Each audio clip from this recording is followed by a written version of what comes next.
5 flute habits that secretly hold you back and what to do instead.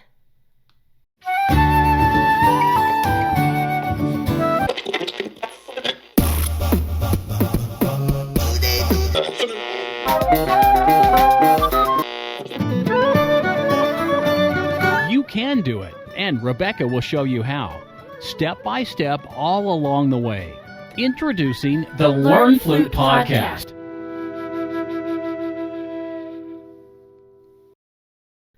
Well, hi there, and welcome to another episode of the Learn Flute Podcast. I'm Rebecca Fuller, your flute coach and the creator of Learn Flute Online, where people of all ages discover how to play the flute beautifully, confidently, and without all the frustration that usually comes with trying to piece it together alone.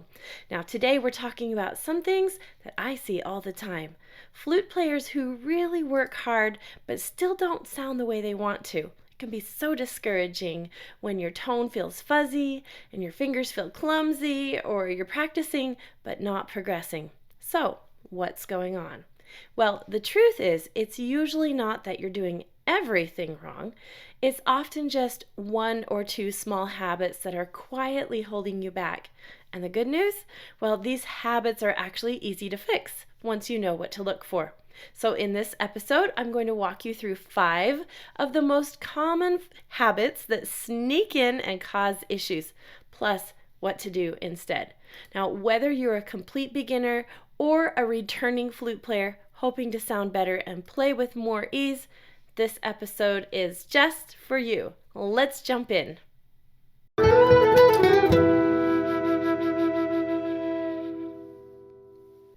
So I already made a quick video for these habits, but here on this podcast, we get to go a bit deeper so that you can really envision the success you'll have as you work with me inside Learn Flute Online. Okay, habit number 1 is one of the sneakiest, and that is turning the flute inwards.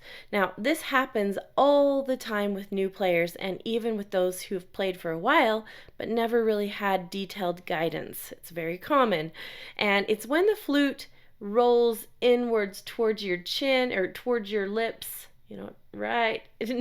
Instead of sitting more level and balanced here. And so basically your flute is tilted in. I'm going to grab my flute here, whether you can see it or not. I'm going to show you what happens. Flute players get rolling this inward here, rolling it in, kind of thinking that this is going to help their tone, right? So I call this rolling in. So a lot of flute teachers may say the same thing if you hear this anywhere else. And if you ever hear somebody say roll out, that means to do just the opposite. Okay, so why do players do this? Well, it really can feel like a shortcut at first. The shortcut to getting clearer tone is what the thinking is, right? Especially in just some of the ranges of the flute, especially the high range. At first, some people think that this really helps. And in the moment, it might even seem like a good fix. But what happens next is actually kind of trouble. When the flute is rolled in like this, especially too far, a few things happen. Your notes get kind of thin and squeaky. Everything feels tight and harder to control, even though you may feel like you're getting that higher range easier. Lip flexibility is reduced, and you can actually create this habit that causes this face pulling, and that also causes jaw problems. And how do I know this? Well, when I was a new player, I did this. I thought it was the right way because I felt like my tone was a little better. But that's one of the big things that actually held me back from having a really nice open tone. And I won't go into too much more detail here today, but I want to take a second to have you think about this and analyze how you play the flute and find out if this little habit has creeped into your playing. So what should you do instead? Well, inside Learn Flute Online, this is one of the first posture skills that we focus on. And the solution is to just line that head joint up. Line it up so that we have the hole straight along with those first keys especially. I would say look down at like a barrel of a gun there so that you can see if it's lined up. And then make sure that it the hole stays level, like it's the hole is pointing up at the ceiling. And like I said, sometimes you'll hear me or somebody else say, "Oh, roll out." And that doesn't mean we need to roll out farther than that. We just need to keep it nice and level so that we learn to use our face in a relaxed position, and so that we can also learn to use our aperture and our embouchure to control our notes rather than rocking our flute back and forth in order to get the right octaves or the right tone that we're looking for. Okay, so your airstream really should travel across the tone hole and split on that outer edge. And if it's pointed at you, we're really going to be catching too much air either inside or across the tone hole, depending on how you are holding your face while you're playing. And you have to remember that the goal is not to get all of the air inside the hole of our flute, because the flute is created to split the airstream, and that's what actually is the definition of a flute. And so what I want you to do is use a mirror to check yourself and do some analyzation and some experimentation. This small adjustment can make a huge difference in your tone and ease of playing, including reducing the amount of pulling and tension in your face especially, and like I said, to teach you to learn to use proper flute technique, we call it, instead of rocking and rolling your flute around to get your notes out. Okay? Trust me, this one habit alone can be quite a game changer.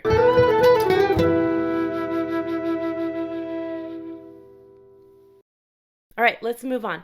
Habit number 2 is letting that flute sag. All right, so this one might sound familiar. If you've ever caught yourself slouching or feeling tired partway through your practice session, when your arm starts to droop a little bit like this, when you get that shoulder burn, and so you end up dropping that shoulder. Now, we're going to talk about this here because this is important. When your right arm droops a little bit, and especially if your shoulders are rounding and suddenly the flute's kind of pointing more downward, well, letting the flute sag seems harmless at first because I know you're just trying to protect yourself and keep practicing, right? But it actually causes a ripple effect. When the flute dips, your head tilts, or your lip tilts, we should say, your air direction changes, your embouchure and your aperture. So your embouchure is your whole face, and your aperture is just the muscles in the area that create the little hole in your lips. Okay, so what happens when our flute sags is our lip tries to kind of go with it to keep being able to make a sound, right? So, and there it goes. So then we get this kind of skewed looking aperture. And our embouchure has to really work hard just to make a decent sound. And when your aperture, that's the hole in your lips, remember, when it slides sideways, it really does cause you have to do more work to create a nice sound. And over time it leads to not just tone problems or harder to create tone, I guess we could say, at first until it all adjusts, but it really just kind of creates a side slant. And over time also it creates tension in your shoulders and restricted tone, and I would say inconsistent tuning across your notes, kind of more difficulty jumping octaves, things like that. So what can you do? Well, the first thing is to find out what's caused this. And is your flute sagging because you're kind of hunched over your music stand like this? Well, then I always say raise your music stand up to eye level and then take a step back so that you can really straighten up your posture. And if you're constantly looking downward, your posture suffers and everything ends up sagging. So step back from that music stand a little bit and aim the flute to stay where you meant to be, nice and up. And if you've seen other players or even some professionals play with their flutes on a slant, it's not really the same thing that we're talking about here. I'm talking about kind of just getting lazy and kind of dropping it down and having everything go sideways there. They have their reasons, and we're not going to get into that here. But what I want you to think about is focusing on and aligning everything up as perfect as possible for your success at the stage you are now. So try focusing on and making this habit this week. You'll notice a clearer tone and more open sound, especially over time as you develop as a flute player.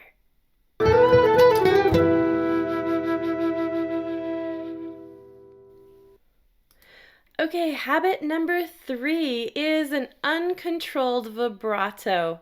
Now let's talk about it. This could be a wobbly, very quick, fluttery sound that sometimes shows up in playing. Sounds really nervous, almost like a goat bleeding or a machine gun firing. That sounds kind of dramatic, but you may have heard this before. Let me give you an example.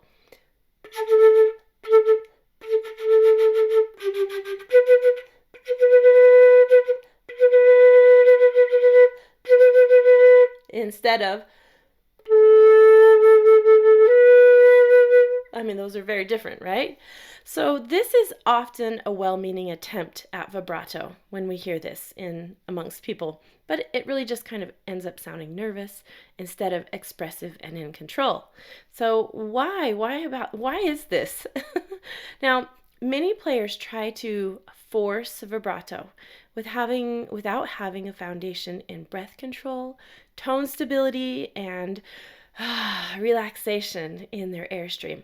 They pulse the air or shake quickly, thinking that it's creating this vibrato or emotional sound. But instead, like I said, it just sounds tense and unstable. It's like an involuntary quiver in the throat somewhere. This sounds like this. Again, I'm going to give this demonstration. Listen carefully.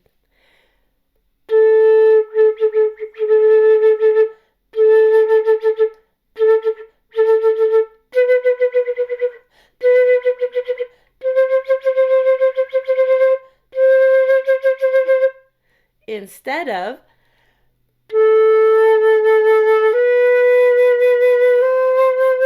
okay, so what is the fix for this, especially if this has creeped into your playing? Well, vibrato is best built gradually, and we really need to start with a solid, straight tone. And so once you have that as a long-term habit, you can begin adding in the gentle waves to your sound in the proper way, not using your throat. We're going to use our breath instead. And actually, we're not going to wiggle anything. I've seen some people try to wiggle their jaw, like up and down, and that could create a little bit of a vibrato wobble, but it's actually not sustainable and not very pretty. So in Learn Flute Online, I walk members through a step-by-step vibrato process so that it develops naturally and beautifully, like a shimmer instead of a shiver. And it really is one of the most rewarding skills to master. So let's build expression skills that will last a lifetime. I can't wait to show you the process.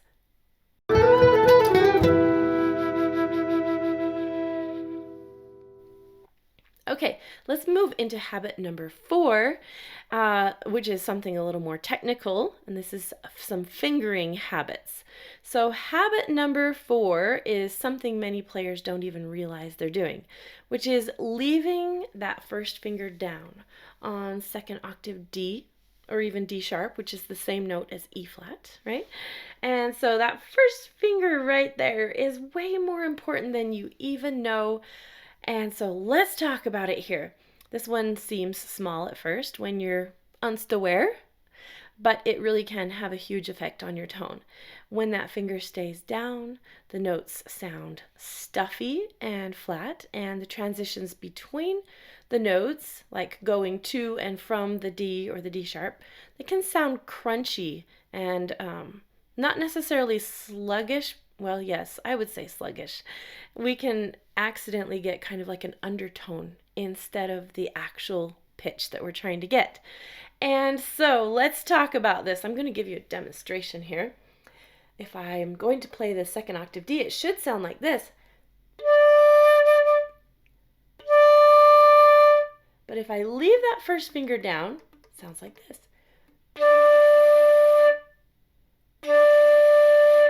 instead of.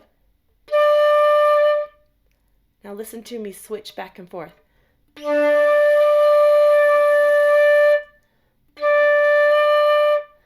There really is a difference. And the reason this happens is usually just lack of awareness. Like I said, no one ever told them to lift that finger, especially if you learned in a program without a flute expert helping you out at first. So this becomes a habit. So let's fix it. Okay, next time you practice, isolate your second octave D, which means, and a D sharp has the same thing. So make sure that you have that first finger in your mind as you play this one, D sharp. It's the same note as E flat. And double check that you're lifting your left hand index finger.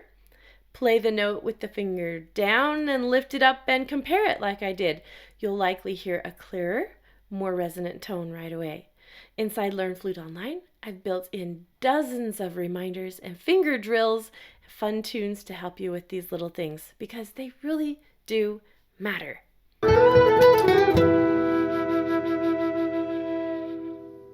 All right, let's move into habit number 5, which is wiggling the flute to fix your tone. Now, this is our final habit and one that I see live and on video recordings all the time, especially of newer players who are wiggling the flute around to fix their fuzzy tone, right? So if this could be happening to you, if you're nudging the flute in or out, up or down, side to side, kind of just readjusting your embouchure and kind of just fixing everything every time something doesn't sound right. I get it. It feels like you're doing something helpful, but the truth is you're training yourself to rely on constantly changing things in your position in order to try to sound better. And actually, this is not the way. This creates tone instability and it makes progress feel random, and it's quite a distraction to your attention and your focus. It makes you feel like you're constantly and slightly annoyed while you're playing. So what should you do instead? Well, focus on finding the correct flute position from the very start and let your breath, posture, and embouchure do the work. No wiggling is actually needed. And you can practice this and remember that it's totally possible and it's a necessary skill. Inside Learn Flute Online, I have entire modules dedicated to helping you dial in your setup and to develop the kind of consistency that brings confidence and joy in your playing. So especially as you're playing, you don't have to be wiggling around and getting everything fixed while you're playing. Alrighty, those were the 5 common habits that can sneak in and hold flute players back. But now you know what they are, and you also know what to do instead. And if you recognize yourself in any of these today, I want you to know something. Don't feel bad. Habits are incredibly common, and that's why I'm mentioning them here today. And the fact that you are here listening and learning means you are already on the right path, and I'll help you get the rest of the way there. Flute success is about building good habits that support your goals step by step. So if you're ready for a structured, proven way to keep improving on your flute, come into Learn Flute Online in our Flutie community. In the members area, you'll have access to my full learning path with videos, audios, sheet music, and plenty of guidance from me inside the member area.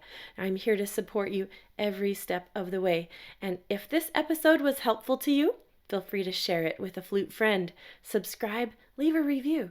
It helps more people find this show and join us in building beautiful, lifelong music together. I'll be back again next time with more insights and encouragement for your flute journey. Until then, keep practicing with joy, and I will see you inside Learn Flute Online. Bye for now.